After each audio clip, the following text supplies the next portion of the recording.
অনে তোমাৰ বুজাই যে কোনো বস্তু ওপৰত আছে কিন্তু সেইটো কোনো বস্তু ওপৰত আছে কিন্তু WH ফ্যামিলি বডি শব্দটো কি এটা নেগেটিভ ফৰম্যাট এটা নেগেটিভ সেন্টেন্স নৰ্মালি 9 নম্বৰৰ আনসাৰটো বি হৈ যাব।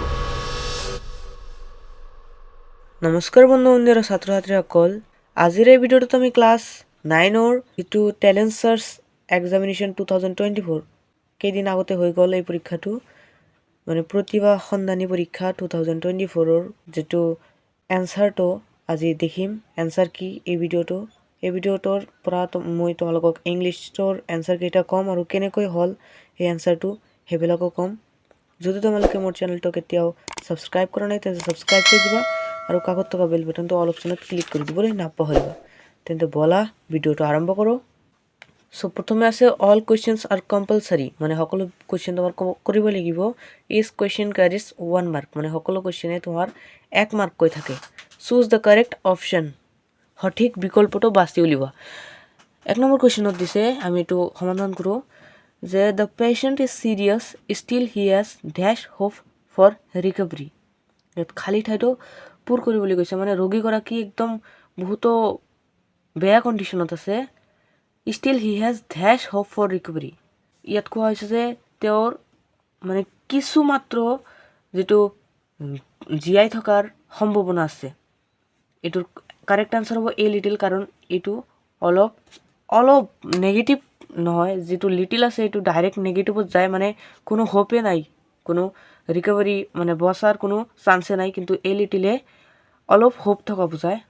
সেইকাৰণে এইটোৰ এনচাৰ হ'ব চি নম্বৰটো এ লিটিল। 2 নম্বৰত আছে ডেছ ox we but yesterday is black in colour, মানে খালী ঠাই দিছে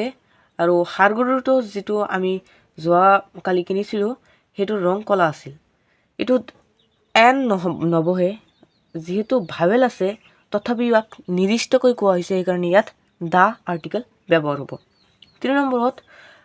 আছে happiness consist dash speaking the truth, ইয়াত কাৰেক্ট এনচাৰটো হ'ব ইন প্ৰিপজিশ্যন ইয়াত ব্যৱহাৰ হ'ব। 4 নম্বৰত আছে the dog swam dash the river, মানে কোৱা হৈছে যে কুকুৰে নদী সাঁতুৰি পাৰ হৈছিল। ইয়াত অনো নবহে অভাৰো নবহে, কাৰণ অনে ওপৰত থকা বুজায়, যেনে the book is on the table, আৰু অভাৰে তোমাৰ বুজায় মানে অনে তোমাৰ বুজায় যে কোনো বস্তু ওপৰত আছে কিন্তু সেইটো স্পৰ্শ কৰি আছে, কিন্তু অভাৰে কোনো বস্তু ওপৰত আছে কিন্তু স্পৰ্শ কৰি থকা নাই।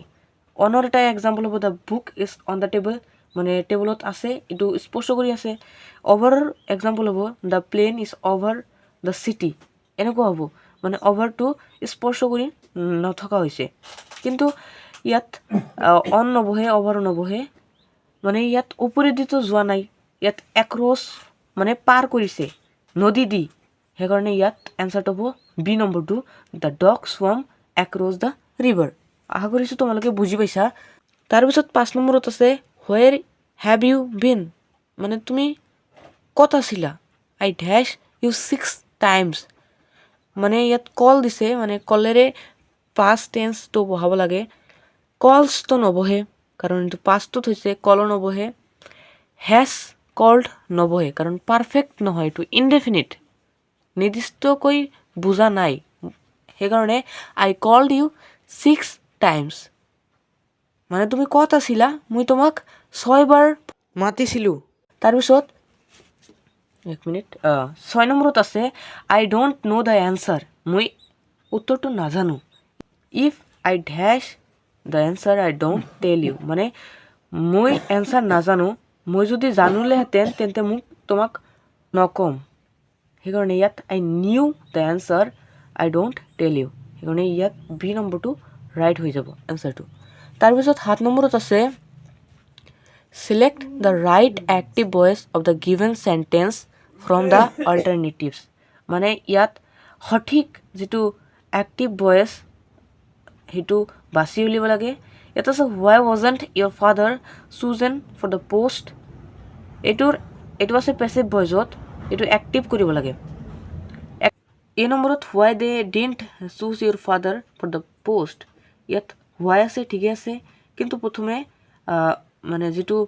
WH ফেমিলি আছে বা WH ৱৰ্ড আছে তাৰপিছত অক্সিলিয়াৰী ভাৰ্বটো বহিব সেইকাৰণে A নম্বৰটো নহ'ব B নম্বৰটো নহ'ব কাৰণ ইয়াত ৱেৰ আছে ৱেৰ নবহে C নম্বৰটো তোমাৰ কাৰেক্ট এনচাৰ হৈ যাব why didn't they choose your father for the post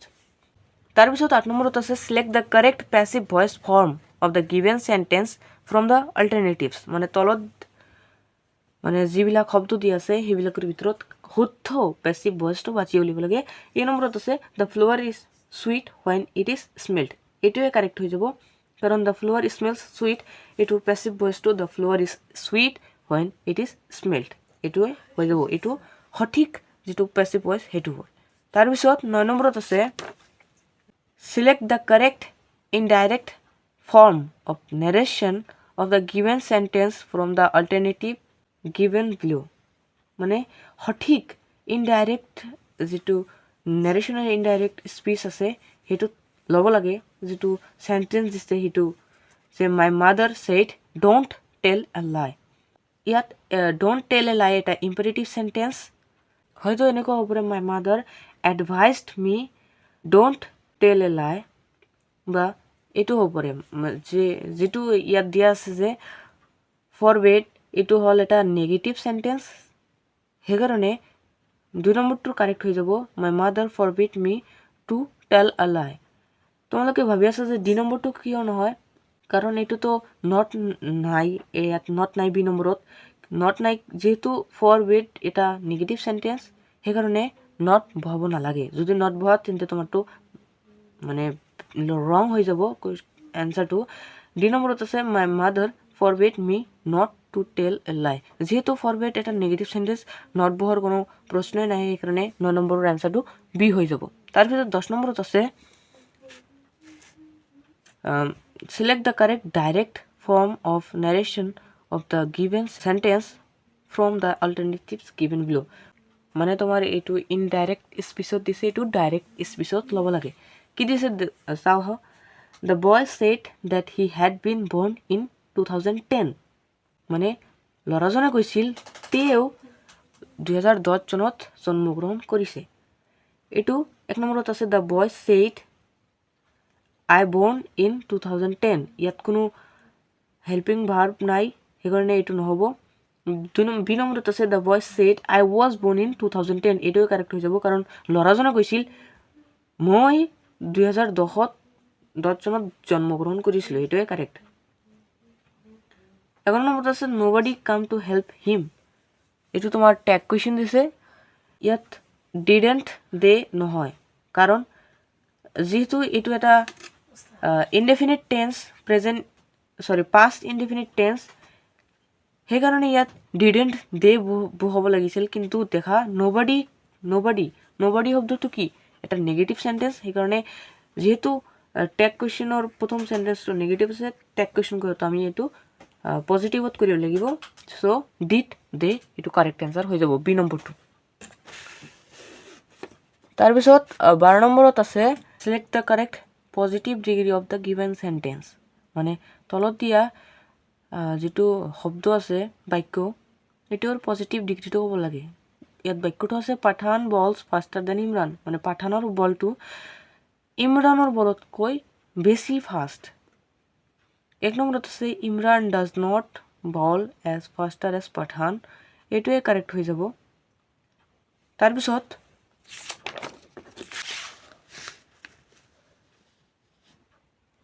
13 নম্বৰত আছে the home of royal people is called মানে ৰাজকীয় মানুহৰ ঘৰটোৰ নাম কি ট্ৰান্সফাৰ হ'ব প্লেস মানে হল ৰাজপ্ৰসাদ অপশন নম্বৰ সি টো কাৰেক্ট হৈ যাব তাৰ পিছত কোৱেশ্চন নম্বৰ 14ত আছে আইডেন্টিফাই দ্য কাৰেক্ট সেন্টেন্স মানে সঠিক বাক্যটো বাছি উলিওৱা এই নম্বৰত আছে উই নিড সাম ফাৰ্নিচাৰ্স দেখা বাক্যটো কিন্তু শুদ্ধ হৈছে কিন্তু ফাৰ্নিচাৰ হল আনকাউন্টেবল নাউন যাৰ লগত এস নবহে ইয়াত ফাৰ্নিচাৰ্স আছে হেকাৰণে এই নম্বৰটো কাৰেক্ট নহব he has fewer books than I have এটো কাৰেক্ট সেন্টেন্স হয় সি নম্বৰটো কিয় নহল আই হ্যাভ কাম হিয়াৰ ইয়েষ্টাৰডে দেখা ইয়াত পাষ্ট ইয়েষ্টাৰডে আছে তাৰ মানে পাষ্টত হৈ গৈছে পাষ্টত হোৱা কথাৰ আগত হ্যাভটো কেতিয়াও নবহে ইয়াত যদি হেড থাকিলেহেঁতেন কিন্তু এইটো কাৰেক্ট হ'লহেঁতেন আৰু ডি নম্বৰটো কিয় নহ'ল she did not went to school yesterday এইটোতো লাগি আছে যে এইটো কাৰেক্ট কিন্তু দেখা তোমালোকে ইয়াত ডিড নট দিয়া আছে তথাপি ইয়াত ৱেণ্ট কিয় হ'ল ইয়াত গ' হ'লহেঁতেন ইয়াত ডিড নটো আছে আকৌ ৱেণ্টো আছে সেইকাৰণে এইটো ৰং হৈ গৈছে আশা কৰিছোঁ তোমালোকে ভালদৰে বুজি পাইছা 15 নম্বৰত আছে fill in the blanks with correct analogy মানে এটা ছিষ্টেম দিছে সেই হিচাপত এইটো ব্লেংকটো পূৰণ কৰিবলৈ কৈছে পিতল আছে ফ্লাৱাৰ্ছ ট্ৰাংক এইটোৰ এনচাৰ হ'ব ট্ৰী 16 নম্বৰত আছে he is too lazy to shine in life the complex sentence from of the above sentences complex চেণ্টেন্সটোৰ পৰা এবভ চেণ্টেন্সত ল'লে কি হ'ব এইটোৰ এনচাৰ হ'ব he is so' lazy that he can't shine in life তাৰপিছত 17 নম্বৰত আছে চুজ দ্য ৰাইট আইডম মানে সঠিকটো বাছি উলিওৱা human life is full of dash এইটোৰ এনচাৰ হ'ব এই নম্বৰটো আপছ এণ্ড ডাউনছ তাৰপিছত 18 নম্বৰটোত আছে rearrange the words to make meaningful sentence এইটোৰ কাৰেক্ট এনচাৰটো হ'ব Everest is the highest mountain in the world তাৰপিছত কুৱেশ্যন নং 19ত আছে চেণ্টেন্স 1 নম্বৰত আছে she plays neither carrom nor badminton মানে তেওঁ কেৰমো নেখেলে বেডমিণ্টনো নেখেলে চেণ্টেন্স 2ত আছে she neither plays carrom nor badminton ইয়াত দেখা চেণ্টেন্স 1ত প্লেছটো আগত আছে চেণ্টেন্স 2ত প্লেছটো পিছত আছে এইটোৰ এনচাৰটো হ'ব অপশ্যন নং বি চেণ্টেন্স 1 ইজ ইনকাৰেক্ট কাৰণ নেদাৰটো আগত বহিব সেইকাৰণে চেণ্টেন্স 1টো ইনকাৰেক্ট হ'ল কিন্তু 2টো কাৰেক্ট হৈ গৈছে সেইকাৰণে এইটোৰ এনচাৰ হ'ব 19ৰ বি তাৰপিছত 20 নম্বৰটো আছে যে fill in the blanks with correct word মানে খালী ঠাইটো পূৰণ কৰা সঠিক বাক্যৰে ইয়াত আছে our dash is a man of strict dash প্ৰথমত হ'ব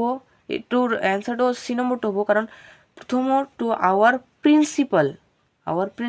আমাৰ প্ৰধান শিক্ষক is a man of strict principle এইটো মানে নীতি নিয়ম বুজাইছে মানে আমাৰ প্ৰধান শিক্ষকজন নীতি নিয়মত বহুতো ষ্ট্ৰিক্ট হয় সেইটো বুজাইছে সেইকাৰণে 20 নম্বৰটো হ'ব অপশ্যন নম্বৰ চি তাৰপিছত 21 নম্বৰত আছে আই শ্বেল অলৱেজ ৰিমেম্বাৰ ইউ মানে মই তোমাক সদায়ে মনত ৰাখিম the appropriate negative form of the above sentences মানে সঠিক যিটো নহয় বোধক বাক্য এইটোৰ হ'ব এইটোৰ এনচাৰ কাৰেক্ট এনচাৰটো হ'ব আই শ্বেল নেভাৰ ফৰগেট ইউ মানে দেখা ইয়াতে নেগেটিভ ৱৰ্ড ব্যৱহাৰ হৈছে আৰু এইটোৰ এপ্ৰপ্ৰিয়েট যিটো নেগেটিভ চেণ্টেন্স এইটো অপশ্যন নম্বৰ বিটো হয় তাৰপিছত কুৱেশ্যন নম্বৰ 22 মানে ইংলিছৰ last question fill in the blanks with correct answer মানে সঠিক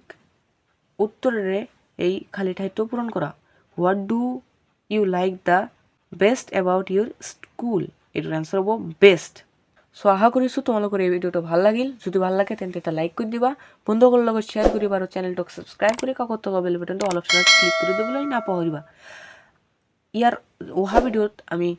সায়েন্সৰ কুৱেশ্যন কেইটা আলোচনা কৰিম আজিৰ কাৰণে এইখিনিয়ে ধন্যবাদ